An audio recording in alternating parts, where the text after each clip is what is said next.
देखिए, वैसे तो ये भारतीय जनता पार्टी का अंदरूनी मामला है, जो अपने को कैडर बेस्ड पार्टी बता रही थी, तो उसका ही अपना अंदरूनी मामला है। फिर भी कहना ये है कि राहुल कस्बा बड़े सक्रिय रहे हैं इस क्षेत्र में, अपनी राजनीति थी उनको पूरा निभाने की पूरी कोशिश करते थे। हम पार्टी विचारधारा से जब ऊपर उठते हैं तो ये बात करते हैं कि राहुल कस्बा क्षेत्र के लिए काम करने वाले अच्छे सांसदों में उनका राजस्थान में गिने जाते थे।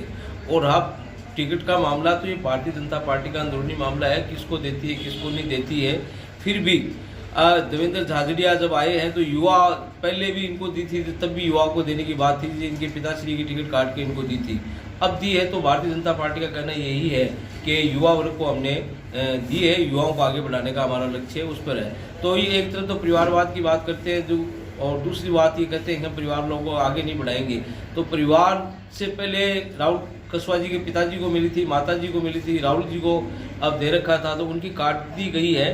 तो ये भारतीय जनता पार्टी जो विपक्ष पर कटाक्ष करती थी कि परिवारवाद, शायद उनका यही फार्मूला हो सकता है कि परिवार को लोगों को ज़्यादा आगे न बढ़ाकर अन्य लोगों को आगे लाया जाए।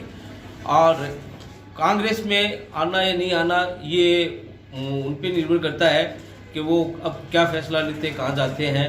कांग्रेस में आते हैं तो उनका स्वागत है, और कांग्रेस में बहुत से लोग बैठे हैं जो वर्षों से इंतज़ार कर रहे थे कि हम भी मुख्य धारा में जुड़े, आगे आए, लोकसभा का लड़े, विधानसभा का लड़े।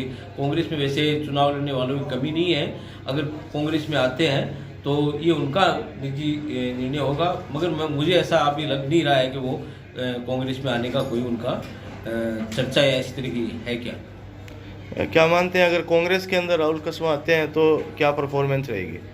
नहीं, कांग्रेस में आते हैं तो निश्चित रूप से राहुल कस्बा के लिए भी बेहतर रहेगा, और पार्टी को भी एक ऊर्जावान, जो मैंने कहा था कि भी सांसद के रूप में रहें, तो उनका पार्टी को उनके अनुभव का लाभ मिलेगा।